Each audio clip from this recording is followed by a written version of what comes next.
We're going to look at a couple of different passages this evening. We're going to look at Proverbs chapter 12, with the first couple verses over the last 2 weeks or so. And this evening, we're going to look at the third verse, Proverbs chapter 12, verse 3. And then we're going to skip on over to Matthew chapter 13, verses 5 through 6. And as we get into the lesson, Proverbs chapter 12, verses 1 and 2 says, "Whoever loves discipline loves knowledge, but he who hates reproof is stupid, or is approved." I think the King James Version we have established says. Verse 2 says, "A good man obtains favor from the Lord, but a man of evil devices or a crafty man he condemns." And the third verse says, "No one is established by wickedness, but the root of the righteous will never be moved." Now let's turn over to Matthew chapter 13, because this reminds us a little bit of some of the things that Jesus has to say in the New Testament. In Matthew chapter 13, we're going to look at verses 5 and 6. At least this is where we're going to look more intently, is Matthew chapter 13, verses 5 through 6. But we'll start in verse 4. Verse 3, rather, the second part of verse 3. "A sower went out to sow, and as he sowed, some seeds fell along the path, and the birds came and devoured them. Other seeds fell on rocky ground where they did not have much soil. Immediately they sprang up, since they had no depth of soil. But when the sun rose, they were scorched, and since they had no root, they withered away. Other seeds fell among thorns, and the thorns grew up and choked them. And other seeds fell on good soil and produced grain, some 100-fold, some 60, some 30. He who has ears to hear, let him hear." And notice again, specifically pay attention to verses 5 and 6 one more time.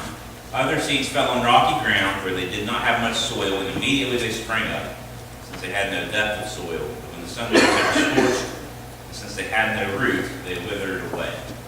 All right, so back in Proverbs chapter 12, verse 3, it talks about the fact that the wicked will never be established. And we're not going to get into a contrast between the good and the wicked as we have the last couple of weeks. But the word established and the word root really are leaning towards the same direction. The wicked have no root, and they will be swept away. They'll be destroyed. But the root of the righteous, he says, will last forever. Something along those lines. So it's very important that we have roots. And one of the most beautiful, perhaps, metaphors of the scriptures is that of a root system. Roots are very important, very fascinating if you try to study a little bit about what they do and the importance that they have. But roots do a lot of things, and one of the things that roots are able to do is to provide stability in a storm. It's inevitable, just as storms will arise. We'll have some pretty good ones. A lot of wind storms in our area sometimes. And if a root system is not strong, then the plants could be blown over, be destroyed, killed, what have you. And storms in our lives are inevitable as well. Some trees, all trees, have different types of root systems. Some of the roots, I don't want to get into the redwood forest, but the redwood forest, they grow, the trees in the redwood forest can grow up to 300 feet tall. General Sherman, I think, is one of the nicknames for one of those trees. It's the tallest tree in the world.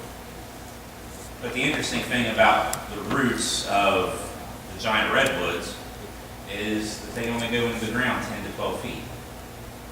You would expect them to be a lot deeper than that, but they're not. What's interesting, however, is they work together. These giant trees are very close to one another, and their roots actually tangle and fuse with one another so that they are actually helping each other with the nutrients. If one's in a better location, they all share the nutrients, they share the sunlight, so on and so forth. There is a tree in South Africa known as the shepherd's tree. It only grows to be about 20 or 30 feet tall. But its taproot goes down into the earth almost as deep as a redwood is tall. You can imagine the stability that a tree that has that kind of root system would have, and how it would be able to dig deep into the earth to get the nutrients in that dry and arid region. Our plants in our gardens all have roots, which are very important for one another. And so we understand the importance of roots and having a good root system. Despite bad weather, despite all of these things, sometimes even fire. One reason that the redwoods have been able to survive the wildfires is because the root system works together.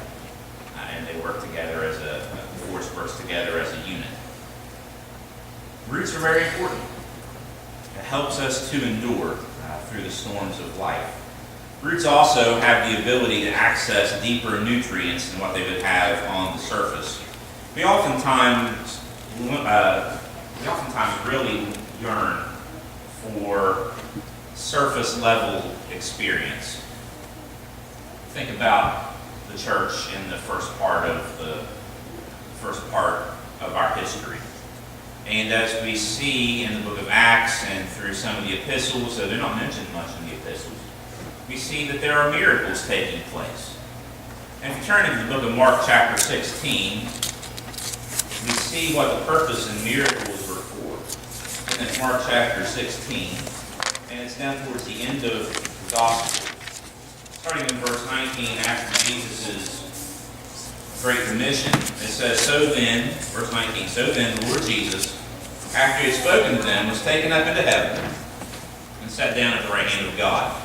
And they went out and preached everywhere while the Lord worked with them and confirmed the message by the accompanying signs." And so miracles were really God's way of getting things started. They were there to confirm, they were preaching this message. God was using the miracles as a way to confirm what they were saying was true, as a way of getting things started. It was never supposed to be something that would last throughout the ages. In fact, we're not sure when the miracle age ended. Some say with the death of the apostles. That is a possibility. And another possibility is that the age of miracles actually concluded when the church was firmly established, and there was no need for them any longer. 1 Corinthians chapter 13 and verse 13 talks about different gifts, and people today still yearn for that age of miracles, and they look for miracles under everything that they can find, hoping to get just a glimpse of it, thinking in some way that would bolster their faith. However, what we see is miracles, though it confirms the message of God from what the apostles were teaching before the scriptures were written, didn't really serve to bolster a lot of faith. Perhaps it may have strengthened a little bit, but in some ways, people who saw the miracles, if they didn't believe, it caused them to believe even less. For example, some people consider Jesus to be a sorcerer because of the things that he was able to do.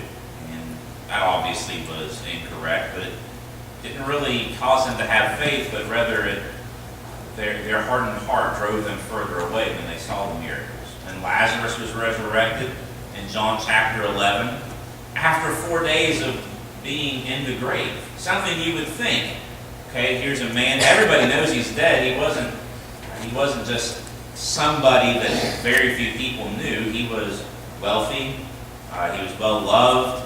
People all around knew who he was. Lots of indications as to all of these things in Lazarus' life. Everybody knew he died. And Jesus brought him back from the dead, and instead of rejoicing, and there were some that rejoiced and some whose faith did in fact grow from it, but they had already believed. You have these other folks, on the other hand, the Jewish leadership, whose hearts were so hardened, what they decided to do, they wanted to kill Lazarus again. They wanted to destroy the evidence of this taking place. And in fact, the resurrection of Lazarus was really the final straw before they started in earnest trying to put Jesus to death. So miracles aren't always something that's going to cause someone to believe. Will increase someone's faith, perhaps, and maybe even cause someone else not to believe at all if their hearts are too hard. And Paul says in 1 Corinthians chapter 13, in verse 13, so now faith, hope, and love abide, these three, and the greatest of these is love. He's already gone through a lot of miraculous gifts. And a lot of times people get to the point where they think, well, we don't have any spiritual gifts in our world today. We don't have any. Does he know you're doing it? Although some claim that they can do it, it's nothing like you see in the scriptures. You're lucky you brought this. Hope and I, before Hannah was born, we lived in Athens, Tennessee. Lived there after she was born for a few months too. But Cleveland, Tennessee is very close to Two boys is being good at those between two. Knoxville and Cleveland. And so sometimes we would go down to Cleveland. They had some different things down there that Knoxville had. Open into a store, and I stayed out listening to the radio. And Cleveland is the headquarters for a specific denominational group that believes in tongue speaking. I found a sermon. I didn't know any different. Found a sermon. The guy was sounding, pretty good, pretty bright. And next thing you know, I hear a bunch of gibberish.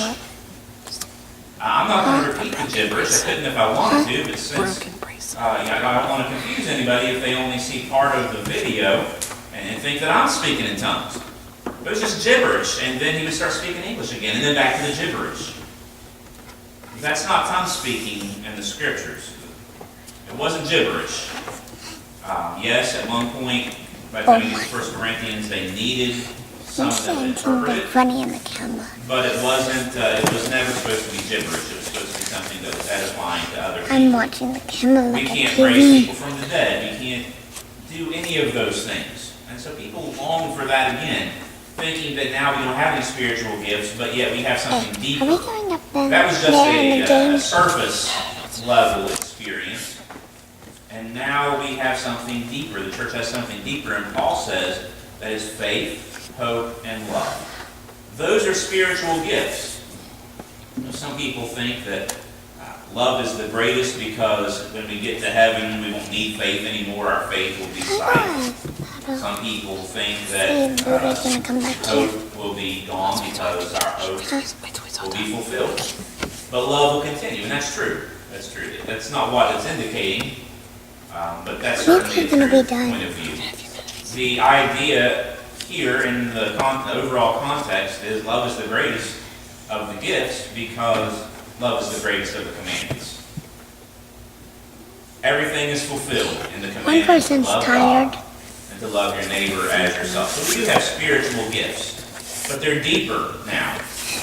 We are no longer Your body's in need not of yours. other gifts, as much as that would be interesting to us to see. But we're no longer in need of them because we now have, the church has been established. We see this also in our daily walk with Christ as well. Jesus kind of mentions it in Matthew chapter 13. When a person first believes, they spring up quickly. But they may not have had time to establish a good root system. It's funny. And so when we see that happening, they can wither see away it when life gets tough. When we first are Christians, sometimes our faith is we're extremely excited to believe in God, to put our faith in Christ. Can't believe And there's then only 3 sometimes it just seems like the excitement fades away. We oftentimes yearn for that excitement that we had when we first believed. Sometimes we may think that our faith has faded or is in danger of going away. But really what it is, What we if now somebody have a slept up deeper there? relationship with God.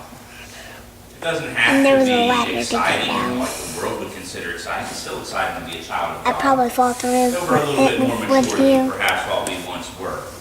Let's turn over to Galatians chapter 5, verses 22 through 23. Because we understand that even with our plants, a better root system is going to produce better fruits. And the same is true with us as Christians. A better root system, a deeper root system in God is going to produce better fruits. And we see the fruits of the Spirit in Galatians chapter 5, verses 22 through 23. He says, but the fruit of the Spirit is love, joy, peace, patience, kindness, goodness, and faithfulness, gentleness, self-control. Against such things there is no law. And those who belong to Christ Jesus have crucified the flesh with its passions and its desires.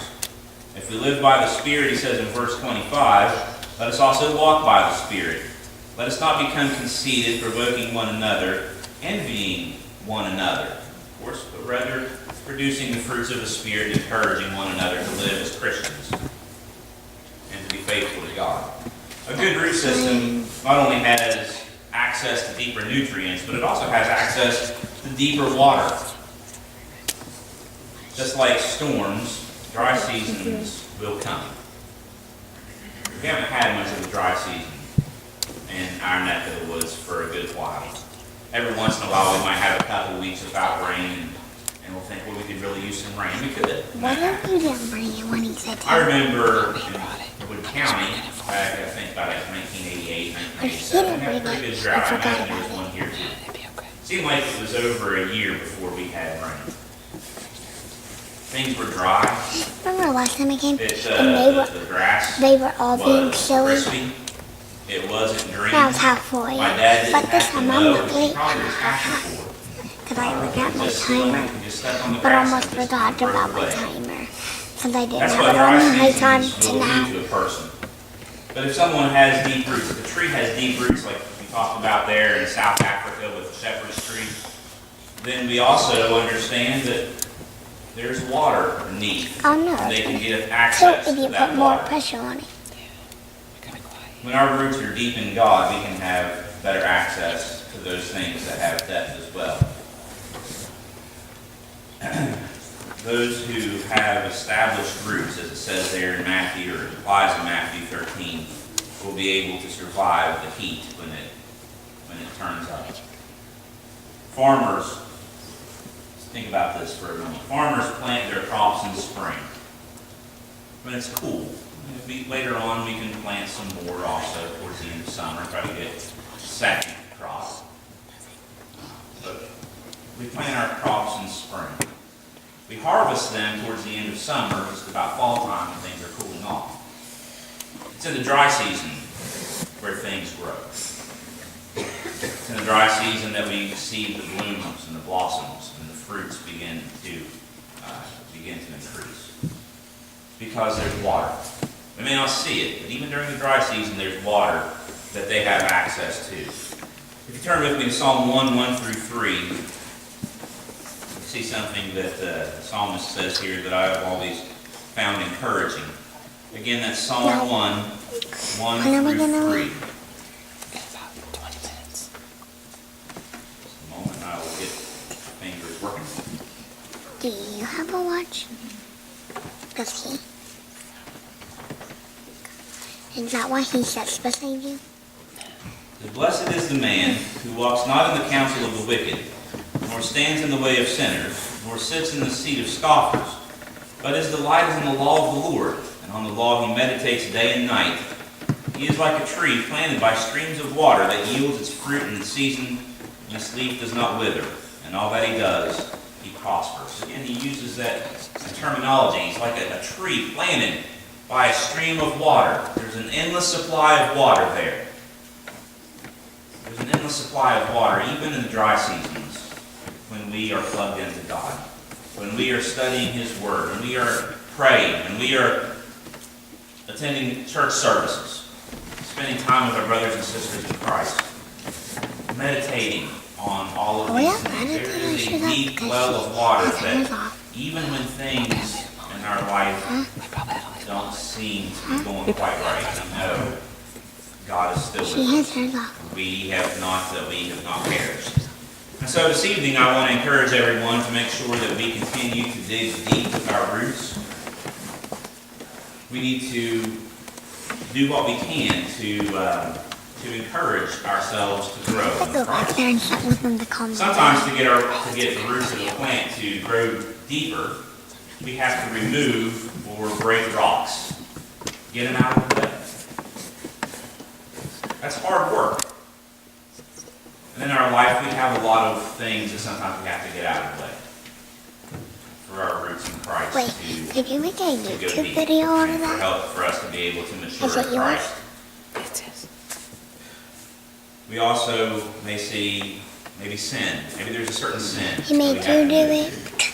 Maybe we have priorities that are messed up that we need to continue to rearrange until God is the one that is on the top.